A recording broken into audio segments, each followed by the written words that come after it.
Who's the guy with all the dirt on Hollywood's biggest scandals? I'm Benza, and I'll flip you. Heads I win, tails you lose. What does he know?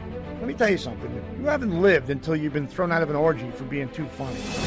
Sometimes you gotta go to an author, TV host, and bigger-than-life personality to learn. Fame is a bitch. I got a phone call early this morning from a man very powerful in the business. Needs no introduction. I won't tell you who it is.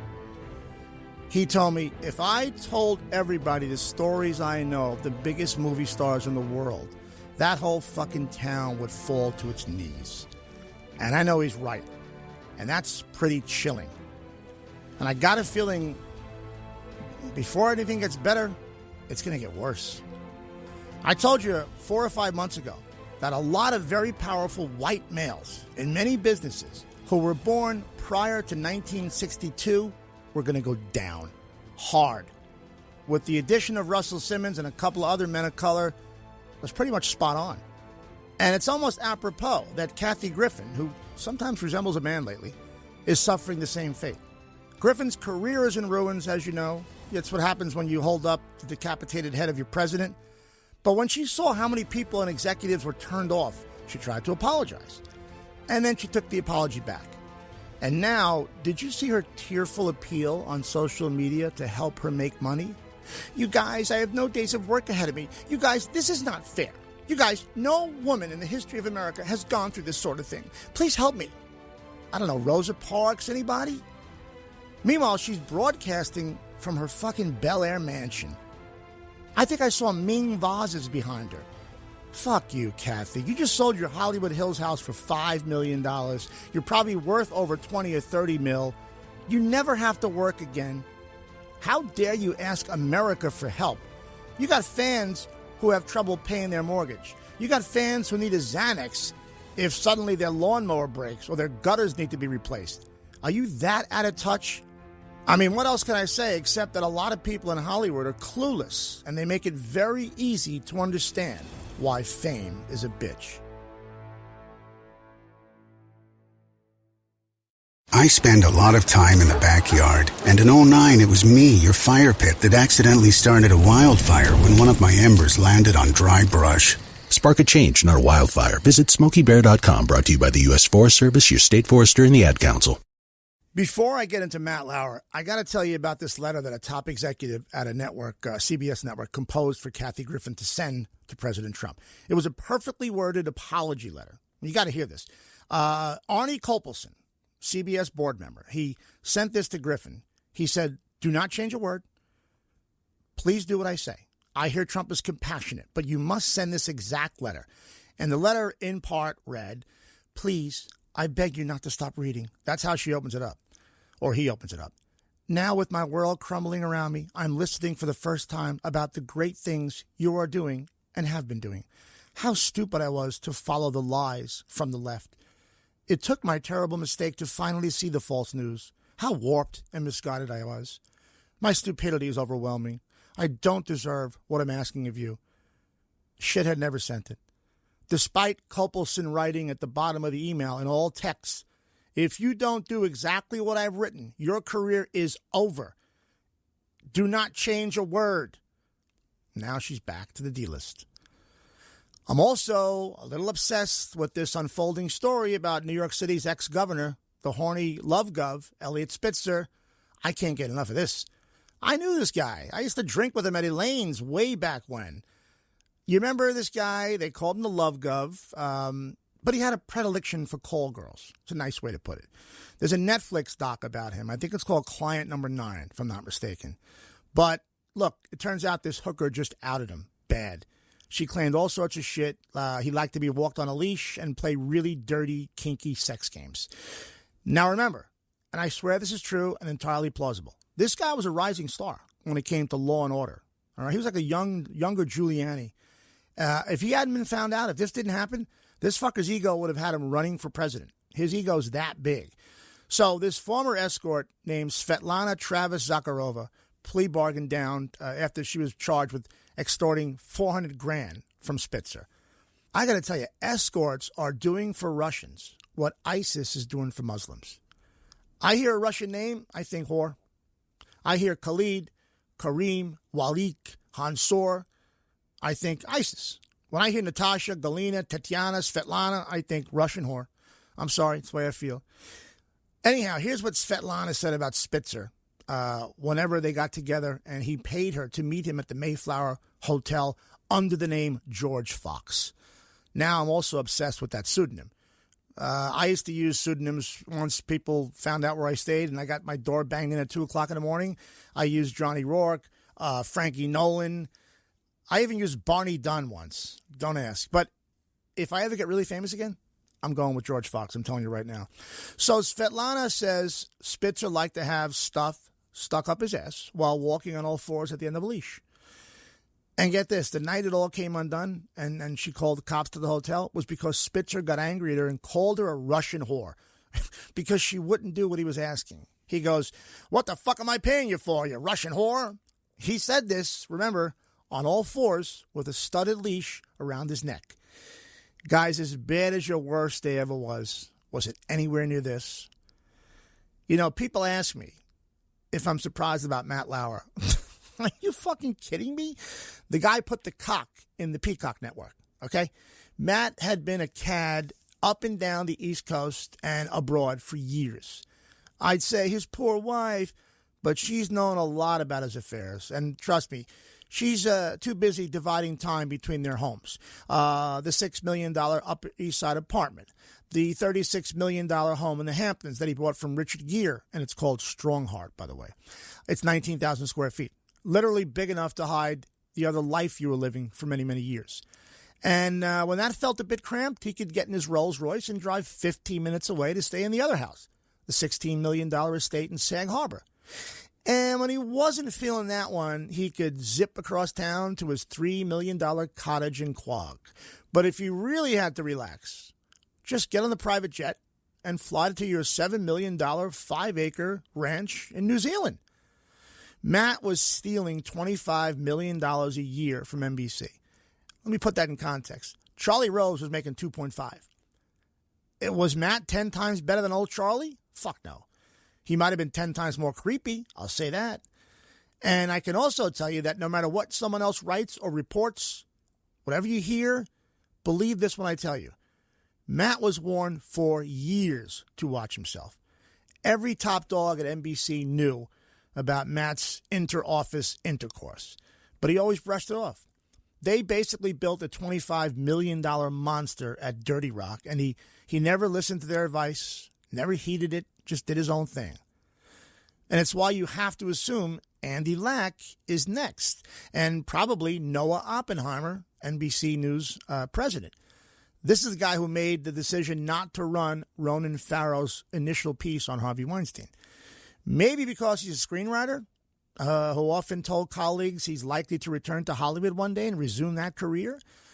This is the guy that wrote the film Jackie starring Natalie Portman, and he's been attached to multiple other projects during his years in L.A. So he's clearly not the right guy to be sitting at a network and make these judgment calls on which story should be written and which should be buried.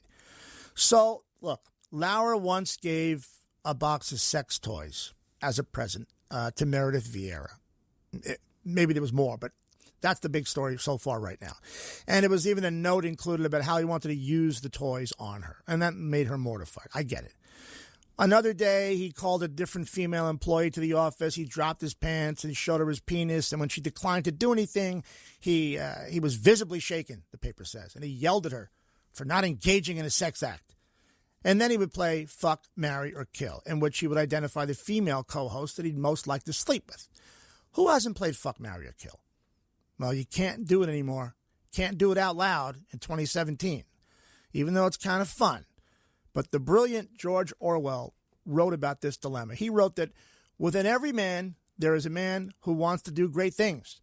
There is also a man who wants to drink beer and cheat on his wife. That's the eternal struggle in every man. Sometimes the bad man wins. And Lauer's bad behavior at NBC was being investigated for 2 months by Variety and by our friend Jimmy Rittenberg at the New York Times. Last week, remember I told you, or 2 weeks ago, I said Jimmy was in town working on a big story and I couldn't say what it was? This is what it was. So for 20 years, Lauer has positioned himself as America's squeaky clean dad. But behind the scenes, the guy was a different person. And I always knew it. I got to say, I always believed the rumor that he had an affair with Natalie Morales. And there was even a bigger rumor that the baby she just had is really Matt's baby. But look, he loved beautiful women. It's one of the perks of getting into TV. It's not just the money. You're surrounded by beautiful people. It's a fun, flirty business. As gross as that sounded coming from Geraldo Rivera, it's true. And I'm not surprised he mixed sex with work. That's fucking common. But because of the power he held, can't do that. So guys, pay attention. You cannot date down or you're fucked. He couldn't sleep around town with celebrities or on the road with random people because he's fucking Matt Lauer. And he's married. So you got to do things on the sly. You got to do things within your stable where he had the power. And he knew people would never complain or ruin him. And I'm not going to get on him for that completely. I'm just not. Because it's either that or hookers. But, look, this is what a lot of powerful people do. Lauer was paranoid about being followed by tabloid reporters. He's always been like that. But he got pretty brave once he was inside 30 Rockefeller Center. After 2006, he kind of had a secluded office, they say. And you've heard about that button under his desk that allowed him to lock his door from inside without getting up. Who besides James Bond and, Stephen Hawking would have that installed? Nothing good is intended when you tell a guy, yeah, install it under the desk. That's perfect. Thank you. It's really called the blowjob button. Let's be honest. Look, you want to fuck coworkers? I'm not going to kill you. And some of the shit they're slapping on him right now is like, whatever. He paid intense attention to a young woman on his staff that he found attractive, and he focused intently on her career ambitions. Okay, so we all do that. But here's where it gets gross. You can't then have that same woman come to your hotel room and bring you a pillow. And of course he screwed around at the Sochi Olympics. Who wouldn't?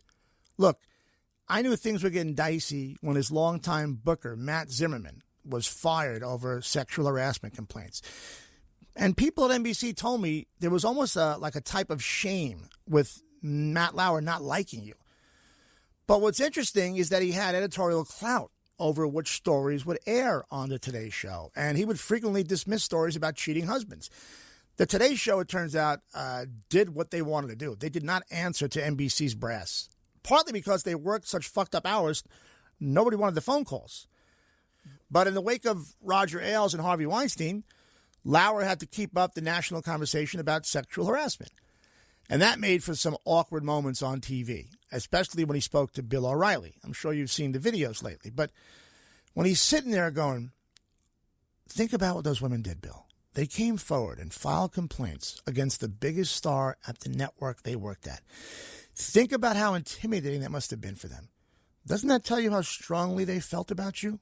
Oh, you motherfucker. I know O'Reilly wanted to put all 6'5" behind him and punch him right in his smug face. Listen, we're going to hear more about chicks getting cash payments to keep their mouths shut as the noose tightens around Lauer's neck. A friend of mine told me his Amex card was recently declined at Barney's from buying a tie. I know, a fucking tie. Matt has a cash flow problem. And anybody making $25 million who can't pay for a tie, it's a problem. That's a guy who's leading a double and triple life and sending all of his cash to his side chicks to clam up and not to talk to the press. And that doesn't come cheap. I wish I could see what's about to happen at restaurants all over New York City. Suddenly, Matt's tables won't be available, okay? It's one of those things that happens in New York City. Happens in L.A. also. When you ain't shit anymore, your table goes away. I'm sorry, Mr. Lauer, can we offer you a cocktail until your table's ready? How are you spelling Lauer? Is it L-A-W? Oh, his fucking head's going to explode. Even a little TV host like me signed a moral turpitude clause. It basically says if you embarrass the network or hurt the show in any way, we can fire your ass and not pay you anymore. And as much as Lauer has been a sloppy playboy, I think like in almost everything, you got to follow the money. And by the way, the stock in NBC's parent company went up the morning after they fired Lauer. Interesting. They got rid of that salary They got rid of that smugness. They got rid of sexual harassment, and they got richer. But as much as I want to gloat over whenever a left-wing icon falls, I got to stop myself because it could be anyone next. Anyone. The witch hunt against men in Hollywood, in the media, in academia, in D.C., it's raging. Why would it end when all a girl has to do is stand up and say, it was him, he did it, and then the public screams, to the gallows. This is fame is a bitch. So how deep does this all go? This is why we read Animal Farm in the 8th grade, why we learned power corrupts and absolute power corrupts absolutely. I never knew why I need that, but now I do. I still think, look, there's got to be a few hundred people in Hollywood and D.C., bigwigs, who are involved in a massive network of pedophilia, rape, and pay-to-play bullshit, where sex and people's lives are traded for fame, and it's not always done with consent. This criminal culture shows you the mindset of mostly powerful, well-connected Democrats. Weinstein, Lauer, Rose, Franken, Simmons, C.K. These are the same people who all talk shit about Trump. And they scream about gun control and other issues, but once they get past their big, thick gates at the end of their driveways and they collapse in their home spas, they continue to make American politics and showbiz a big puddle of shit. 5 years ago, I started this project. Me and a few other guys optioned the rights to a children's book called S.e.x.u.a.l. Beautiful book that made me, my wife, my daughter cry. And we raised money to pay the author and then for a writer, Gary Williams, to write this brilliant script. And then we set out to raise $7 million to make the movie. And we got the money from mostly conservative investors around the country. Just a bunch of really great, good-hearted, well-off, God-fearing men and women who put their money into good things and good causes. And then when Stephen Gyllenhaal, Jake and Maggie's dad, directed this little unknown actress, Talitha Bateman, we could tell we did something special. I saw the magic that can happen in Hollywood. Not just when a movie star smiles or takes off their top. I saw what happens when literally hundreds of people who work and toil and sweat and invest their time and money and their tears into a common goal. How an anesthesiologist from Ohio can send you several $100,000 to help with that magic. Or a farmer in Nebraska gets off his tractor and wires you $100,000 in the middle of a long workday to help you with post-production costs. Bus driver in Amarillo, owner of a car dealership, an IT guy, a retired iron worker from Brockton, Mass. I saw how a costume designer puts outfits together, perfect outfits in pivotal scenes, or how a set designer can make a hole in a closet seem like the opening to a whole new, beautiful world of magic and make-believe. How some executive producers have to go in their pocket to bribe some LA officials who tell you, technically you can't film in this place with that permit. I saw how a little actress can carry words inside her and emotions she should not even understand yet how to convey, but still make them believable enough to make a whole movie house cry together. I'm saying it took a lot of different people, all of whom believe in the magic of Hollywood, not to mention earning a profit on their investment. I don't say this to send you to theaters to see our film S.e.x.u.a.l, which is in select theaters now. I say it because that's the Hollywood I love. That's the Hollywood I left New York for.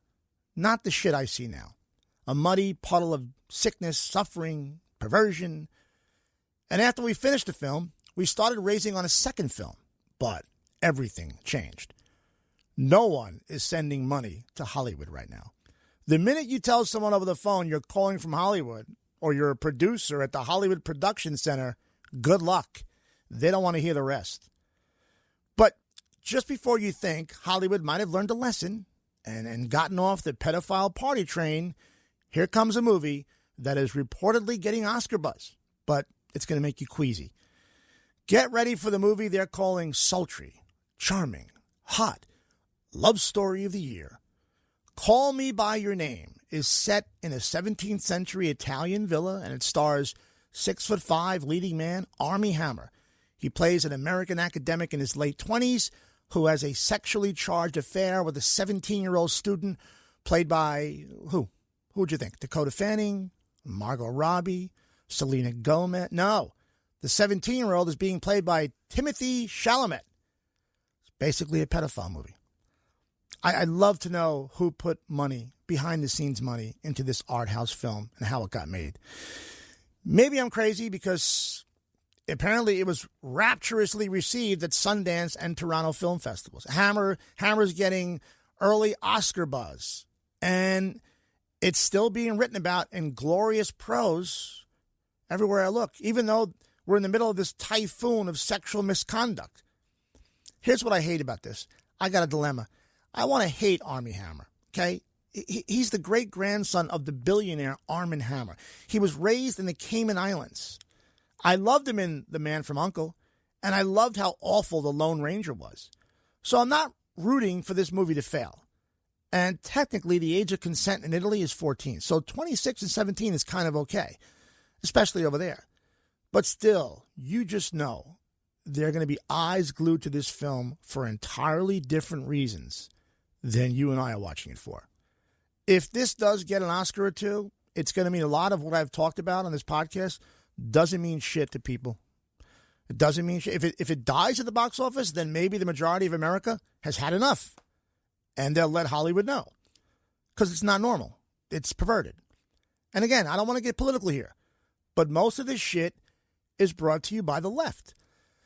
My buddy Zerb, who helps me digging up dirt, he sent me pages and pages of liberal actors who send money, tons of money, to Democrats. Hillary, Obama, Kerry, Franken, Schumer, Warren, DNC services. They just send thousands, okay? And the same names who scream about Trump and Judge Roy Moore, they freely send money to Al Franken. And Robert De Niro sent thousands to Democrat Robert Byrd, who's the founder and former Grand Dragon of the KKK.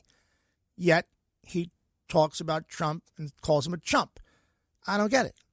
Year in, year out, they do this. It's really amazing. So if you want this shit to stop in Hollywood, the only way to do it is to stop renting movies. Stop financially supporting the pedophiles and perverts of Hollywood. Every movie you pay to see is another vote for the sexual exploitation of women and kids by powerful, wealthy Hollywood elitists. But it's a tough call because there are a lot of things out there I can't and won't stop watching. So instead, let's be specific and pointed with what we really think we have to watch or rent or stream. It's about the money, man. It's always about the money. All right? Remember, money talks and bullshit walks, especially in this town where fame is a bitch. 20 years ago, I struck up a friendship with Nancy Sinatra. Frank Sinatra was a god in my house. My mother cut school in the 1940s to see him in person at the Paramount. She was an original Bobby Soxer. There was a picture of Frank, a framed picture, hanging above our kitchen sink. I took my mother to see Frank Sinatra in the late 80s at Madison Square Garden, and I watched her tremble and not be able to get off her seat. That was one of the greatest thrills of my life, until a night in 1997, when Nancy invited me to the Shrine Auditorium in L.A., to see her father's televised 80th birthday party. Now, Frank's publicist didn't want me to go because I'd made fun of the guest list of who was performing. Hootie and the Blowfish, I think Salt and Pepper, just bullshit groups that Frank didn't know anything about. So they didn't want me anywhere near that place. So I told Nancy about that. She said, "You're going to call my Uncle Lou. He'll get you in."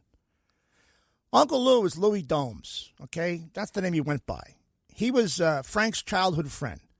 Was also a big shot in the Genovese crime family. And when he saw my devotion to Frank and Nancy, and I went to the little bakery on 2nd Avenue downtown Manhattan and met him, he went and called Frank's publicist and said, "This is Uncle Lou. This kid's going to the show." Then he went in his pocket and flew me first class to L.A., okay? It was because him and Nancy that I met the man who made my mother faint. And I shook Frank Sinatra's hand, and it was magic. But it gets better than that. A few hours after the show, I'm back sleeping on my buddy's couch. Nancy calls me on my cell. "Daddy wants to sing. Come to the Four Seasons." I don't remember getting dressed. I don't remember driving there.